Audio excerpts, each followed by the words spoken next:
हाँ जी, तो स्टूडेंट्स अस्सलाम वालेकुम। तो स्टूडेंट्स ये रही हमारी प्रॉब्लम नंबर 10, जिसमें वो कहता है a triangular wave form is applied to the input of the circuit.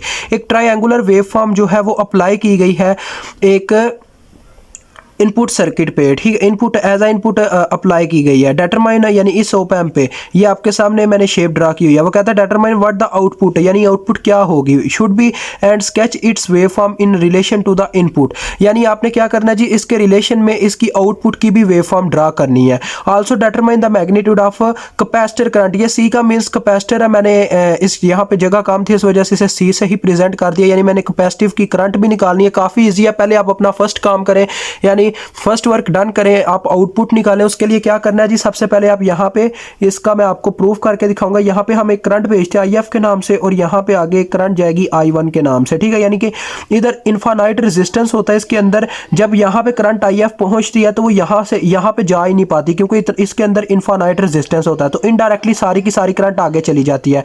यहाँ पे जो वोल्टेज एग्जिस्ट करते हैं उनका नाम V माइनस होता है, और यहाँ पे जो वोल्टेज एग्जिस्ट करते हैं V पॉजिटिव होते हैं, और ये आपस में वर्चुअली इक्वल होते हैं, वर्चुअली ग्राउंड होते हैं। तो V minus is equal to, ये कंडीशन मैंने प्रीवियस क्वेश्चन में भी बताई थी। यहाँ पे मैं लिखूंगा नहीं, आपको वैसे ही बता देता हूँ। आपने इस तरह से लिखनी है V minus is equal to 0 volt which is equal to V plus, और साथ में आगे ब्रैकेट्स में ये भी लिखना है कि ये वर्चुअल ग्राउंड होने की वजह से ऐसा होता है, ठीक है। ये रिलेशन लिखने के बाद अब हम इसकी इक्वेशन बनाएंगे। हम अप्लाई करेंगे KCL इस नोड पे। ये नोड 1 है, ठीक है।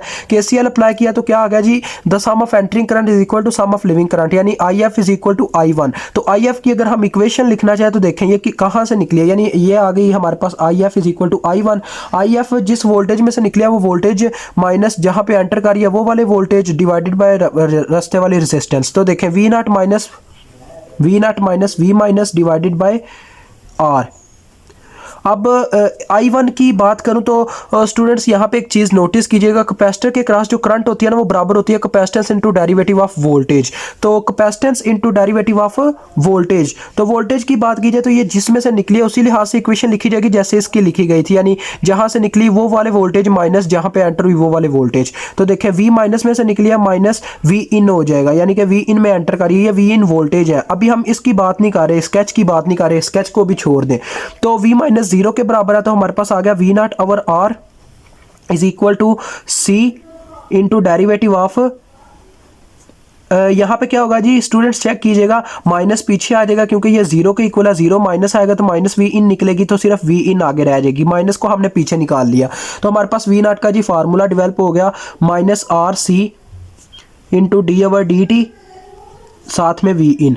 तो RC अब हम क्या करेंगे जी, वेव के मुताबिक देखेंगे कि क्या वैल्यू पुट करनी है V इन के अंदर। तो देखें पहले हमें V इन की वैल्यूज़ निकालनी होंगी। तो V इन की वैल्यूज़ मैं यहाँ पे निकालूंगा। देखें यहाँ पे ये हाफ वेव फॉर्म बन रही है, तो ये टाइम का भी हाफ होगा, यानी हाफ टाइम में हाफ वेव फॉर्म बन रही है। तो 5 माइक्रो सेकंड हाफ बनेगा 10 का। अब देखें यहाँ पे वैल्यू मैक्सिमम है वोल्टेज की 5 वोल्ट। अब मैं आपको याद करवाऊँ, अगर हम एक स्लोप को फाइंड आउट करते थे तो उसका क्या फार्मूला होता था, M इज इक्वल टू होता था Y2 minus Y1 divided by x2 minus x1। ये फार्मूला होता था हमारे पास स्लोप का। तो यहाँ पे देखा जाए तो y2 की क्या वैल्यू है, यानी ये y एक्सिस है, ये x एक्सिस है, तो y2 की वैल्यू है 5। y1 की वैल्यू यानी इनिशियल पॉइंट जहां से वेव फॉर्म स्टार्ट हुई वो थी 0, तो 5 माइनस 0 डिवाइडेड बाय x2 की क्या वैल्यू है 5 micro second, minus 0 micro second आ जाएगा क्योंकि ये इनिशियल पॉइंट इसका ये था। तो देखिए 5 डिवाइडेड बाय 5 आ रहा है, तो 5 डिवाइडेड बाय 5 किया जाए तो हमारे पास क्या बचता है, 1 बचता है। 1 मेगा हो जाएगा क्योंकि माइक्रो ऊपर जाके मेगा बन जाता होता है। तो ये आ गया 1 मेगा। अब ये क्या निकाला जी हमने, वोल्टेज निकाले हैं जी, बिल्कुल वोल्टेज निकाले हैं। तो 1 मेगा वोल्ट आ गया डेरिवेटिव ऑफ V इन। तो ये चीज़ आपने मेंशन करनी है। देखिए मैं यहाँ पे मेंशन कर देता हूँ, ये चीज़ आपने मेंशन करनी है कि हमारे पास क्या होगा जी, D over DT into V इन बराबर होगा इन 2 केस, 2 ही केस है हमारे पास क्योंकि स्लोप 2 दफ़ा ही चल रही है। तो देखें सबसे पहला केस क्या है कि हमारे पास किसके बराबर आई है, पहले केस में 1 मेगा वोल्ट के बराबर आई है। इन विच कंडीशन टाइम कितना था जी हमारा, 0 से लेके 5 माइक्रो सेकंड तक। अब दूसरी कंडीशन में चेक करें स्टूडेंट्स, वही चीज़ है, वही टाइम है, बस क्या है ये फॉल कर रही है। तो फॉल में हमारा माइनस 1 मेगा वोल्ट आंसर आने वाला। फिर भी मैं आपको चेक करवाऊंगा ये कितने टाइम में आई है, 5 माइक्रो सेकंड से 10 माइक्रो सेकंड तक। अब मैं आपको ये चेक करके बताता हूँ, क्योंकि चेंज ही हमारा डेरिवेटिव होता है तो हमें अलग से इसका डेरिवेटिव नहीं लेना पड़ेगा। तो देखें किस तरह से आएगी। स्लोप में फिर से वैल्यूज पुट करें। अब y2 हमारे पास क्या होगा, 0 होगा। y2 0 हो चुका है। y1 इसका इनिशियल पॉइंट है जो कि क्या है जी, 5 वोल्ट है। तो ये आएगा 0 - 5 डिवाइडेड बाय टाइम क्या होगा जी, 10 इसका फाइनल पॉइंट है और 5 इसका इनिशियल पॉइंट है, यानी कि 10 micro second minus 5 micro second. तो देखें ये कितना बनता है, ये फिर से वही आ जाता है 5/5 माइक्रो सेकंड। तो माइनस का साइन है बस, तो देखें फिर से वही आंसर आ जाएगा। अब हम इसमें वैल्यूज पुट करेंगे तो हमें V0 की 2 वैल्यूज मिलेंगी। यहाँ पे मैं थोड़ा बहुत करता हूँ, फिर नेक्स्ट पेज पे चले जाएंगे। R की वैल्यू पुट करते हैं और C की वैल्यू पुट करते हैं। R की कितनी वैल्यू है जी, आपके पास 10K है, देखें वो लिखी हुई 10K, ठीक है। 10K आपके पास R की वैल्यू है। और उसके बाद जो आपके पास वैल्यू है किसकी, कैपेसिटर की, वो है हमारे पास 0.001 माइक्रो। तो साथ में डेरिवेटिव मल्टीप्लाई होगा। तो आप पहले क्या करें जी, आप बस इतना ही सॉल्व कर ले और डेरिवेटिव की वैल्यूज आगे जाके पुट कीजिएगा। अब मैं यहाँ पे इसको सॉल्व करके देखता हूँ ये कितना निकलता है। तो स्टूडेंट्स ये मेरे पास आ रहा है -10 माइक्रो, ये मेरे पास -10 माइक्रो बन रहा है, ठीक है। ये हमारे पास इक्वेशन आ गया। अब आगे जाके नेक्स्ट पेज पे हम वैल्यूज पुट करना स्टार्ट करते हैं जी। तो स्टूडेंट्स ये नेक्स्ट पेज आ गया। आप चेक करें, मैं V0 is equal to value put करूंगा कब की, जब हमारा टाइम कितना था जी, टाइम था 0 से लेके 5 माइक्रो सेकंड तक। तो उस टाइम में जितनी हमारी वोल्टेज की वैल्यू थी ना, यानी डेरिवेटिव ऑफ d/dt/v इनकी वो वैल्यू आपने पुट करनी है। वो देखे कितनी थी, 1 मेगा वोल्ट थी। उसके बाद -1 मेगा वोल्ट है, यानी 1 बाय 1 आपने पुट करते जाना है। तो ये आएगा -10 micro multiply by 1 mega volt. तो देखें मेगा और माइक्रो आपस में कैंसिल हो जाते हैं, क्योंकि ये 10⁻6 है और ये 10⁻−6 है। ये कैंसिल हो गया और हमारा आंसर आ गया -10 वोल्ट। ये कितने टाइम में है, यानी पहले -10 वोल्ट आ रहा है हमारा। उसके बाद V0 है, अब हम फाइंड आउट करेंगे कब, जब हमारा टाइम 5 माइक्रो सेकंड से 10 माइक्रो सेकंड तक चल रहा था। तो उसमें हमारे पास -1 मेगा आया। तो ये आएगा -10 micro multiply by -1 mega volt, ये हमारे पास आया था। देखिए मैं बस वैल्यूज पुट कर रहा हूँ, ये आपके सामने है। -1 मेगा की मैंने वैल्यू पुट किया डेरिवेटिव की जगह, और ये हमारे पास वैसे ये इक्वेशन बनी थी। तो बस वैल्यूज पुट करता जा रहा हूँ और आंसर निकालता जा रहा हूँ। तो इसकी दफ़ा हमारे पास +10 वोल्ट आ जाएगा। अब हम इसकी वेव फॉर्म बनाएंगे। वेव फॉर्म काफ़ी सिंपल है। देखें ये मैंने ले ली इसकी वेव, ये मैंने ले लिया। वाई एक्सिस और एक्स एक्सिस, वाई एक्सिस पे मेरे पास क्या है, V0 वोल्टेज है, और एक्स एक्सिस पे टाइम है। और टाइम किस में है जी, माइक्रो सेकंड में है, ठीक है। तो टाइम आप यहाँ पे सिर्फ वैसे टाइम ही लिख सकते हैं या माइक्रो सेकंड। जब आप यहाँ पे लिख देंगे ना, तो आपको फिर यहाँ पे क्या किस से, यानी आपका मतलब कि छुटकारा हासिल हो जाएगा। आपको यहाँ पे 5 माइक्रो सेकंड 10 माइक्रो सेकंड नहीं लिखना पड़ेगा, सिर्फ 5 और 10 ऐसे लिखना पड़ेगा, क्योंकि वो ऑटोमेटिकली पता चल जाएगा ये टाइम माइक्रो में है, क्योंकि यहाँ पे ये चीज़ मैंशन है।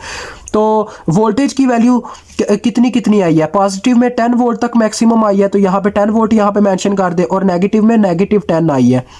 तो ये मैंने दोनों में मेंशन कर दिया, ठीक है। अब मैं यहाँ पे टाइम लिखता हूँ, पहले 5 है फिर 10 है। तो देखें 0 से 5 तक कितना बना काम, 0 से 5 तक हमारा साइकिल नेगेटिव चला है। तो ये इस तरह से आपने स्क्वायर वेव बनेगी। अब आपकी वो वाली ट्रायंगुलर नहीं बनेगी, क्योंकि हमने चेंज निकाल दिया उसमें से, अब कॉन्स्टेंटली चेंज हो रही है। तो देखें जब 5 से 10 तक माइक्रो सेकंड हुआ, तो फिर पॉजिटिव साइकिल चल गया 10 वोल्ट का। तो फिर इस तरह से वेव फॉर्म आ जाएगी। तो मुझे उम्मीद है आपको इस चीज़ की समझ आ गई है, ठीक है। अब लास्ट एंड फाइनल थिंग रह गई है जो उसने पूछी थी, मैग्नीट्यूड ऑफ कैपेसिटिव करंट, यानी कि IC हमने उसे बतानी है। तो IC IR के ही इक्वल है, क्योंकि स्टूडेंट्स आपको एक चीज़ बताता चलूँ। देखिए हमने यहाँ पे ये चीज़ पढ़ी थी कि IF बराबर है I1 के। तो I1 ही है वो वाली करंट जो किस में से गुजर रही है, कैपेसिटर में से गुजर रही है। तो इसे आप ये भी लिख सकते हैं, यानी एज इट एज आप इसे ये भी लिख सकते हैं। मैं आपको बताता हूँ कि IC इज इक्वल टू, यानी IF is equal to I1 कौन सी करंट है, IC की, यानी कैपेसिटर की। तो आप I1 को IC से प्रेजेंट कर दें, यानी आप यहाँ पे लिख दीजिएगा as I1 is equal to capacitive current, ठीक है। ये लिखने के बाद कैपेसिटिव करंट आपने मतलब इंग्लिश में लिखना है और उसको बराबर रख देना IC के। अब आप IF का फार्मूला पुट कर दे, तो देखें IF निकली कहाँ से सी और एंटर कहाँ पे की थी, V0 में से निकली थी, V माइनस में एंटर की थी, V माइनस 0 थे हमारे पास। तो इसका फार्मूला आएगा V0 minus V minus divided by कितना जी, R आ जाएगा। तो R आपको पता है, वोल्टेजेस भी आपको पता है, आपने सिर्फ V0 की मैग्नीट्यूड बतानी है। उसने ये नहीं पूछा माइनस में क्या है पॉजिटिव में क्या, बस मैग्नीट्यूड बतानी है। तो देखें वोल्टेज हमारे पास ये 0 है, यानी V0 माइनस 0 लिखने का फायदा नहीं है, सीधा ये लिख दें।